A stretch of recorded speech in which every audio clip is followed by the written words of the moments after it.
Ok, bonjour à tous et à toutes. J'espère que vous avez passé une bonne nuit après la journée chargée d'hier. Il ne marche pas tant pis.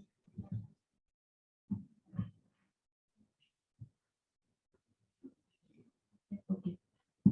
Voilà, je commence. Je vais être assez bref et je ne vais pas faire une revue de la littérature, on va dire assez longue concernant les cancers de l'œsophage. Donc, en fait, je voulais juste vous parler un petit peu des traitements du cancer de l'œsophage et du cardia, ou en étant pour les cancers localement avancés en traitement néoadjuvant préopératoire. Donc, où en étant par rapport à la chimiothérapie et quel protocole de chimiothérapie associé associé à la radiothérapie avant la chirurgie. Donc là, on va citer quelques protocoles qui ont été utilisés dans l'histoire de la radiothérapie et de l'association de la radiosensibilisation avec la chimiothérapie. Le premier protocole qui a été utilisé, tout le monde le connaît, dans les années 90, c'était le 5FU platine. Voilà, avec une radiothérapie, un fractionnement classique. Dans les années 90, il n'y avait pas les modalités techniques que nous avons aujourd'hui. Donc, c'est deux faisceaux antépostes avec des latéraux et on prenait un gros volume de radiothérapie avec une toxicité quand même majeure aux organes à risque. Le deuxième protocole est le Folfox, largement utilisé en France. Et donc, ils ont substitué, remplacé le cisplatine qui était toxique avec un taux de mortalité assez conséquent en post-opératoire par le Folfox avec une radiothérapie de 50,4 degrés, 28 fractions, toujours du fractionnement classique. Vient le paclitaxel et le carboplatine avec de la radiothérapie. Et ça, c'est l'essai CROSS qui a été publié pour la première fois en 2012, actualisé en 2014 et réactualisé à 10 ans. Donc, c'est un protocole qui a quand même un assez long chemin et assez de patients pour conclure, on va dire, une conclusion statistiquement significative. Vient le dernier protocole qui vient d'être publié, qui est le CAP Oxali, plus radiothérapie par l'équipe d'Oxford. Je passe. Alors, la première question, est-ce qu'on peut faire de l'association radiochimio concomitante préopératoire à tout stade de cancer de l'œsophage? Qu'en pensez-vous? Non. Oui. Bon, voilà. Donc, il y a les CHFCD qui ont inclus 195 patients, dont 90%, 90% en sous-carénaire, donc on se rapproche du cardiaque, donc c'est le tiers moyen et inférieur de l'œsophage. On a 29% d'adénocarcinome dans cet essai et épidermoïde, 70%. Ils ont comparé le bras radiothérapie en fractionnement classique plus platine, suivi d'une chirurgie, puis après l'autre bras, chirurgie seule. Là, j'ai résumé un petit tableau de deux essais qui ont fait de la radiochimiothérapie concomitante. Le plus connu, c'est le protocole de CROSS, bien sûr, que je viens de citer, donc, et les CFFCD. Donc, la localisation sous-carinaire est similaire dans les deux protocoles, dans les deux articles. Les adénocas sont beaucoup plus fréquents, beaucoup plus nombreux, on va dire 75% dans l'essai CROSS et 29% dans l'essai FFCD. Et les épidermoïdes sont beaucoup plus intégrés dans le protocole FFCD, 70% versus 23% dans l'essai CROSS. Là, on s'intéresse un petit peu à la classification clinique. Donc, le CT1, T2, donc vraiment localisé où on indique la chirurgie première, dans ces cas, était de 17% inclus dans 17% des patients étaient inclus dans l'essai CROSS avec cette stadification, 81% quand même dans l'essai FFCD. Et l'essai M0, 32% dans le CROSS et 72%. Donc, on revient à l'essai FCFCD pour voir un petit peu une conclusion. Je n'ai pas pris les courbes de survie ni quoi que ce soit. Donc, j'ai lu, Salim, tous les articles et les critiques. Et ce que je retiens, et ce que nous retenons, je pense tous, c'est qu'il n'y a aucun avantage en survie globale pour les T1, T2, N0. Il faut leur proposer, s'ils ont un bon état général, une chirurgie première. Il n'y a pas d'intérêt à l'association. Par contre, si on fait à ces patients-là qui sont en bon état général des petites tumeurs et on essaie de dire peut-être qu'on va améliorer leur survie en rajoutant de la radiochimio, la réponse est non, puisqu'il n'y a pas eu de gain de survie, mais il y a quand même une toxicité post-opératoire plutôt en défaveur du bras radiochimique. Donc 7% versus 1% pour ceux qui ont été opérés immédiatement. Le taux de résection R0 était comparable, ça c'est très important de le retenir, que vous opérez directement un cancer localisé de l'œsophage ou lui proposer une radiochimio, c'est vraiment pareil. Et les réponses histologiques complètes, bien sûr, on a eu 36% de réponses histologiques complètes dans le bras radiochimique. Et des récidives glucorégionales de 15% pour la radiochimio pré-op et 29% pour la chirurgie seule. Donc, ce qu'on retient, c'est la radiochimio néoadjuvante post-opératoire, certainement pas indiquée dans les T1, T2, N0, quel que soit le type histologique. Donc là, je reviens à notre dada de l'essai cross. Donc, tout le monde essaie de faire un petit peu la course pour voir un peu est-ce qu'il y a un meilleur protocole chimiothérapique à associer à la radiothérapie préopératoire dans les cancers localement évolués de l'œsophage. Donc, c'est les stades 2-3. Donc, juste un petit rappel, un petit tableau de ce qu'ils ont utilisé. Donc, le nombre de patients était quand même statistiquement, on va dire, assez conséquent. 368 patients. Il y a eu 85% de tumeurs sous-carinaires. La majorité des cancers étaient des adénocarcinomes, 75% versus 23%, ça, je ne fais que répéter. Et là, il y a le protocole associé à la radiothérapie, c'est du carboplatine taxol, ou paclitaxel, le nom de la molécule, et une radiothérapie de 41 grès, 23 fractions, tous les jours, 5 jours par semaine. Donc, les résultats en termes de toxicité post-opératoire, il est le même, 6% dans les deux bras. Que vous faites du carboplatine ou de la chirurgie directe, c'est 6%.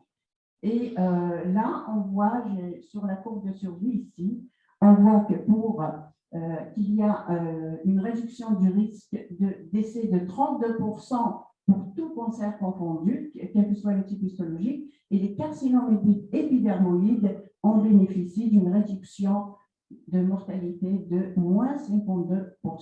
Donc, ce n'est pas négligeable.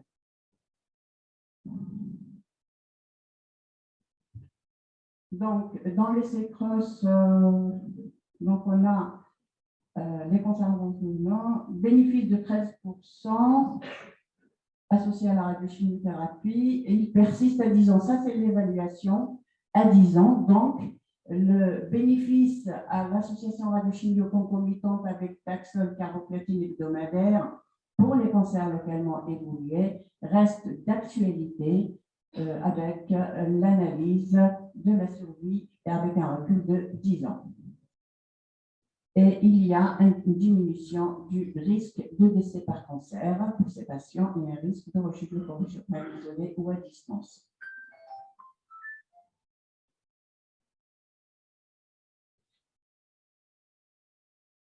Donc là, je cite juste une petite méta-analyse de 2011. Cette méta-analyse, donc il y avait des protocoles, il y avait 15 essais thérapeutiques utilisant l'association radiochimio.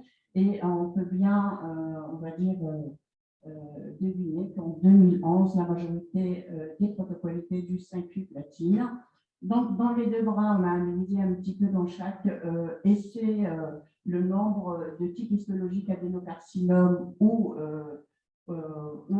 carcinome épidermoïde. Et les deux bras, entre radiochimio et chirurgie seule, étaient équilibrés. Et le nombre total de patients était équilibré entre la radiochimio suivie d'une chirurgie avec chirurgie seule dans ces types de cancers. Donc, je l'ai déjà dit, chimiothérapie majoritairement scientifique. Et la survie globale, elle est en faveur de la radiochimio préops pour le stade 2-3, avec une réduction, tout type histologique confondu, une réduction de décès de 23%. Donc là, la radiochimio préops pour ces stades-là a fait ses preuves dans toutes les conclusions des essais déjà présentés, et il y en a d'autres. Donc non, là, il y a l'essai de Prodige 5 et qui compare un petit peu, qui essaie de voir la place de l'oxaliplatine. Dans cet essai-là, il y a eu 267 patients, donc 86% de carcinome épidermoïde majoritaire. Et là, on voulait analyser un petit peu, c'est là où on a vu que la toxicité du 5-fluclatine est beaucoup plus supérieure au Folfox. Donc, en termes de mucite et de toxicité rénale. Par contre, pour le Folfox, il y a plus de toxicité neurologique, malheureusement, mais voilà, et c'est assez tolérable. Et moins de décès toxiques dans le bras Folfox et pas d'augmentation en survie globale. Donc, on peut dire ici, en se posant la question, mais quel protocole je vais associer? On va dire le Folfox est tolérable, faisable, et il ne fait pas, et il fait pareil que le cisplatine, il faut bien le manager, et c'est un traitement en ambulatoire, et voilà, beaucoup plus facile que le cisplatine. Donc là, il y a l'étude d'Oxford qui a été publiée en 2021, c'est une phase 2. Une phase 2, et là, ils ont fait 2 cures d'induction. Oxaliplatine, capecitabine pour les 2 bras. Donc, ils ont comparé, ils essayent de voir quel est le protocole. Ils ont fait de l'induction avec de l'oxalipat, cap. Puis après, ils ont randomisé carbopaclitaxel avec 41 Gray, la même dose que l'essai Cross en matière de radiothérapie, le même fractionnement, le même étalement. Et puis, de l'autre côté, oxalate cap. Là, on voit que la toxicité hématologique, notamment la neutropénie, est beaucoup plus forte, 21% versus 2,6% pour le carboplatine paclitaxel. Le taux de résection R0, on peut dire qu'il est comparable, il n'est pas statistiquement significatif parce que le nombre de patients est faible. Il y avait 43 dans le bras carbotaxol et 42 de l'autre côté. Je ne pense pas qu'avec ce nombre de patients, on peut tirer des conclusions statistiques. Donc, les réponses histologiques étaient sans plus. Les réceptions histologiques sont de 29% dans le bras carbopaclitaxel, exactement comme c'est dans le essai initial, et 11% pour le bras oxa-cap. Complications post-op, idem, égale dans les 2 bras. Et la survie à 3 ans, elle tend vers le carboplatine paclitaxel à 3 ans et à 5 ans. Taux de rechute, malheureusement, un peu plus dans le bras cap oxali. Et quand on regarde et on lit bien l'article, à la fin pour l'analyse, il y en avait au moins, je crois, moins de 28 patients. Donc, le 42, là, on chiffre 42, mais pour l'analyse, c'est 28 patients où on a trouvé 51%. Donc, on ne peut pas tirer de conclusion. On dit que c'est faisable. Et voilà. Et eux, ils ont inclus 2 cures d'induction pour les 2 protocoles et ça ramène absolument rien, même si c'est très peu de patients. Là, on a l'overall survival, la survie globale tend un peu plus, elle est au-dessus du cap oxali. Et pareil pour les rechutes locaux-régionales, la survision de progression, mais il faut faire très très attention. Le nombre de patients est très faible et on ne peut pas tirer de conclusions sécurisées. Là, c'est le dernier essai qui vient d'être publié par l'équipe de Lille. C'est un essai phase 2, radiochimio concomitante. Là, ils se sont dit, on va comparer le Taxol carboplatine avec le Folfox. Là, il faut le faire. Voilà, il faut s'imposer. Donc, ils l'ont fait. C'est une étude de phase 2 qui a été super bien menée. Malheureusement, que 50 patients, c'est déjà pas mal pour une phase 2, 50 patients dans chaque bras. 69% d'adénocarpe, c'est pas mal. Et SCC, 31%. Donc, dans un bras, il y a carbol taxoplatine, dans l'autre bras, il y a le Folfox. La radiothérapie, elle est idem que le protocole CROSS, 41-23 fractions. Qu'est-ce qu'on peut tirer de tout ça? Ou en étant en chimiothérapie, tous les protocoles sont en faveur de l'association radiochimiothérapie dans les cancers localement résolus de l'œsophage. Point. Est-ce que, bon voilà, elle a fait ses preuves, c'est grade A, on en parle plus. Maintenant, il faut aller pour le choix du protocole. Est-ce que le carboplatine fait mieux que les sels de platine? Pas de preuve. Tout ce qu'on sait, c'est qu'il est un peu plus toxique que le cisplatine, un peu dur à gérer en hôpital de jour que le Folfox. C'est un traitement ambulatoire et assez facilement gérable, avec moins de toxicité. Donc, on peut dire que le Folfox est une alternative acceptable au paclitaxel carbo. Et c'est dans l'avenir qu'il faut attendre la phase 3, qui est en cours d'ailleurs par l'équipe de Lille, donc il passe à la vitesse supérieure pour une phase 3. Je reviens à nos moutons. Donc, nous, radiothérapeutes qui sommes nombreux dans la salle, alors, qu'est-ce qu'on peut proposer? Est-ce qu'on a parlé tout le long du congrès de la stéréopathie, de l'hypofractionnement, est-ce qu'on peut faire de l'hypofractionnement, même modéré dans l'œsophage? Est-ce que quelqu'un en fait? Non, on le fait qu'à titre palliatif. D'accord? Donc, l'œsophage, c'est un organe très sensible. Et si on introduit de grosses doses avec une potentialisation chimiothérapique, on risque la nécrose et les fistules. Donc, on va tout doucement pour le cancer de l'œsophage. Étalement classique, pareil. Bon, pour les Américains, c'est 41, 23 fractions, c'est pareil. Et pour nous, en France, c'est 50,4 degrés, 28 fractions. Et dans la pratique courante, en fonction de l'état général des patients, quand on donne les 50,4 en 28 fractions, ça veut dire 1,8 degrés par fraction associé au Folfox.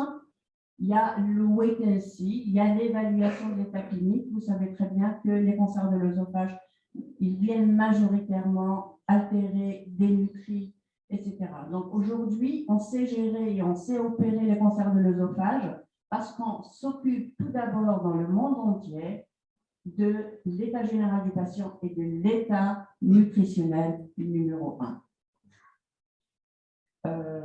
Voilà.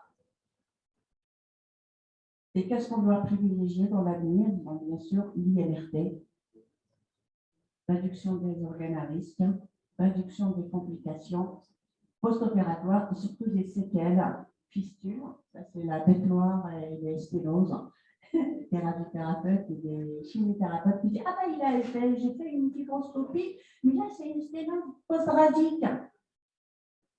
Attendez, le radiothérapeute que tu es, tu dis pas stop, c'est bon, il y a récidive, c'est pas la sténose, ça reste radique, voilà, il y a 6 cm de tumeur, on a enlevé la tumeur, c'est clean, bon, c'est normal que ça se sert. Voilà. Et je vous remercie de votre attention.